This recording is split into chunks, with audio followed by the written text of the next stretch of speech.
السلام علیکم ناظرین، نواز شریف کے سہولت کار اور نواز شریف کی بی ٹیم کے وزیر اعظم انوار الحق کاکڑ آج وسیم بدامی کے ہتھے چڑھ گئے۔ وسیم بدامی کا شمار ایماندار صحافیوں میں ہوتا ہے۔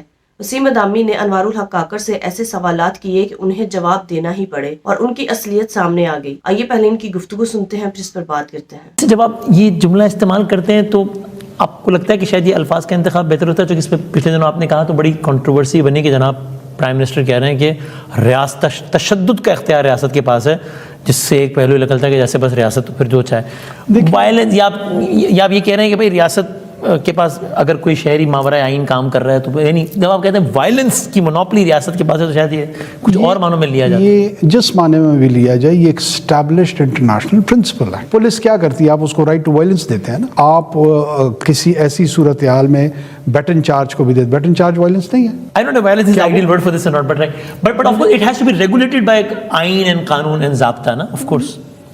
یہ کہنے کی کیوں ضرورت ہے؟ ریاست قاعدہ، قانون اور آئین کے تحت آتی ہے نا۔ اور آپ کے خیال میں آج کی تاریخ میں کہیں کوئی بھی ان میں سے کوئی چیز وائلیٹ نہیں ہو رہی ریاست کی طرف سے؟ ہر ریاست میں ہوتی ہیں۔ اور سر یہ موونگ آن، یہ جو حالات ہیں امن و امان کے اور موسم دونوں، میں اس کانسپریسی تھیوری کو نہیں سپورٹ کر رہا کہ جناب حالات خراب کیے جائیں تاکہ الیکشن ڈیلے، میں نہیں کہہ رہا، لیکن 8 کو الیکشن کا اعلان ہے۔ آج کی تاریخ میں آپ کو لگتا ہے کہ یہ خرابی حالات انتخابات میں التوا کا سبب بن سکتی ہے، یا آپ کہیں نہیں جب بدامی صاحب آج کی تاریخ میں تو مجھے کوئی رکاوٹ نظر نہیں آتی 8 کو ہے؟ مجھے آج کی تاریخ میں کوئی رکاوٹ نظر نہیں آ رہی ہے۔ کل دیکھیں انفورسین چیزوں پہ میں اور آپ یعنی آپ بھی یہ سمجھتے ہیں کہ اگر باوجود 10 12 15 دن انتخابات تاخیر کا شکار ہو جائیں تو وہ کوئی اس میں ایسی کوئی قیامت بھی نہیں آ جائے گی؟ دیکھیں میری اس میں کوئی رائے ہی نہیں ہے۔ اچھا، میں کیوں اپنے رائے کا اظہار کروں؟ آج کی تاریخ میں ہم یہ سمجھ سکتے ہیں کہ آپ کو حیرت ہوگی اگر 8 فروری تک الیکشن نہ ہو تو؟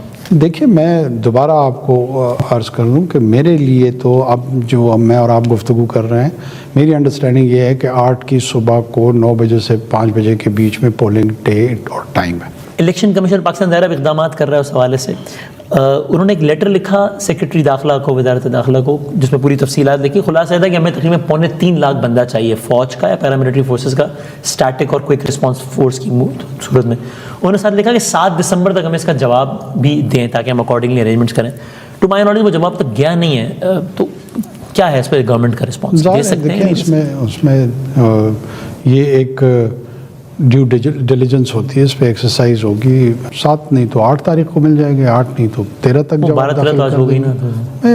میں آپ کو عرض کر رہا ہوں کہ اب جس طرح بہت سارے لوگوں کو 10-12 دن الیکشن کے التوا میں کبات نہیں نظر آ رہی ہے، تو یہ جواب خط کا دینا یہ کوئی ایسی آئینی پابندی نہیں ہے کہ 7 دسمبر گزر گئی ہے کیوں جواب نہیں دیا۔ ویسے ایک ضمنی سوال، چونکہ آپ ظاہر پولیٹیکل پارٹی سے وابستہ رہے، انتخابی سیاست کرتے رہے، اگر 8 کو الیکشن ہے تو 56 دن باقی ہے آج سے، کوئی لگ رہا ہے ماحول؟ آپ ویسے آپ کی آبزرویشن پوچھ رہا ہوں کہ ماحول لگ رہا ہے یار الیکشن ہے 56 دن بعد؟ جی بالکل لگ رہا ہے۔ ایسا لگ رہا ہے آپ کو؟ دیکھیں P M L N, Pakistan Peoples Party, J U I کو حالانکہ بہت سنجیدہ چیلنجز ہے، میں سمجھ رہا ہوں۔ آپ نے بات کی پی ٹی آئی کی، وہ کہتے ہیں نہیں اس انداز سے کرنے دیا جا رہا ہے جیسے ہم کنونشن کرتے ہیں، پولیس آ جاتی ہے۔ وہ ہر جو بھی پارٹی اپوزیشن میں اپنے آپ کو سمجھتی ہے وہ ضرور اس طرح کا تاثر کریٹ کرتی ہے، وہ بھی کریں گے۔ سوال یہ کہ سر ابھی آپ کے پاس جتنا ٹائم ہے پاکستان میں، تو پروسیجر میں جتنا ٹائم لگ جاتا ہے، تو اگر اگین 55-56 دن بعد الیکشن کھڑا ہے تو پھر آپ کوئی بھی ایک بڑی entry let me specific ask for P I A چلیں کر پائیں گے پرائیویٹائز ولنگنس کے باوجود؟ ٹائم ہے آپ کے پاس؟ دیکھیں ہمارے پاس جب 56 گھنٹے رہ جائیں گے نا، ہم تب بھی ایسے ہی کام کریں گے جیسے ہمارے پاس 56 سال ہے۔ اگر میں آپ سے پوچھوں اسٹیبلشمنٹ میں، فوجی اسٹیبلشمنٹ کی بات کر رہا ہوں، اس سے آپ کا working relationship, you would call it ideal? Excellent. Sir آج سپریم کورٹ آف پاکستان سے ایک فیصلہ آیا کہ سویلینس کا ٹرائل نہ ہو فوجی عدالتوں میں۔ یہ پہلے ایک سپریم کورٹ سے فیصلہ آیا تھا، پھر آپ لوگ وفاقی حکومت اور سب اس میں اپیل پہ گئے۔ 6 رکنی بینچ نے آج فیصلہ سنایا کہ جس کے نتیجے میں فی الحال سویلینس کا فوجی عدالتوں میں ٹرائل جاری رہ سکے گا ابھی فی الحال۔ تو آپ اس کو اپنی جیت گردانتے ہیں آج کا جو فیصلہ ہے؟ میں اس کو اصول کی جیت گردانتا ہوں۔ میں سمجھتا ہوں کہ اصولی طور پہ یہ چیز جو ہے نا ایز اے پرنسپل اسٹیبلش ہو گئی ہے، یہ بہت ٹھیک ہوا ہے۔ ویری کلیئر اباؤٹ اٹ کہ 9 مئی کے جو بھی ذمہ دار آ رہے ہیں ان کا مقدمہ بالکل فوجی عدالتوں میں ہی چلنا چاہیے، آپ کلیئر ہیں اس بارے میں؟ Of course. دوسرا آرگومنٹ دینا کہ میں نے پاکستانی کورٹ میں چلا ہے لیکن سویلین عدالتوں میں چلا۔ کیوں؟ سویلین اداروں کے سامنے کرتے نا احتجاج۔ اور سر ٹورڈز اینڈ ایک آخری ایشو، یہ فلسطین غزہ والا معاملہ، اس پہ سے ایک یہ بتائیے گا، آپ کا وہ ٹویٹ بھی اور آپ نے کہا بھی کہ 2 اسٹیٹ سولوشن ہی اس کا حل ہے۔ تو اس سے سوال یہ بڑھتا ہے کہ جب آپ کہتے ہیں کہ 2 ریاستی حل ہی ہے اس کا، تو پھر آپ یعنی یہی کہہ رہے ہیں کہ 2 ریاستی حل ہے، یعنی کہ اسرائیلیوں کے لیے اسرائیل کی سرزمین، فلسطینیوں کے لیے فلسطین کی سرزمین ہو. دیکھیے یہ میں نہیں کہہ رہا ہوں، نہ یہ پاکستان کہہ رہے، یہ پوری دنیا کہہ رہی ہے. مجھے یہ سمجھ نہیں آ رہی ہے کہ اس کو ہم سے ایسے منسلک کر دیا گیا جیسے ہم نے تجویز دے دی ہے، ایک نئی تجویز. اگر دنیا کہہ رہی تو آپ کی یہ رائے، آپ کی بھی یہ رائے، آپ کی حمایت ہے. دیکھیں آپ بتائیں حل کیا ہے. ایک ریاستی حل کی جانب اور اس کا حصول کر سکتے ہیں. 1.25 ارب مسلمان ہیں، صرف انوار اللہ کاکڑ یا نگران حکومت کا مسئلہ نہیں ہے. ہم ہمسائے ہیں، ہم ان کا حصہ نہیں ہیں. اس کے اثرات، انوار کا بچہ نہیں مارا جا رہا، جو کانفرنس یہاں پہ کرا رہے ہیں ان کے بچے نہیں شہید ہو رہے ہیں. جن کے بچے شہید ہو رہے ہیں پہلا حق ان کا ہے، ان سے پوچھے کہ وہ کیا چاہتے ہیں. حماس ان کی ریپریزنٹیٹو ہے؟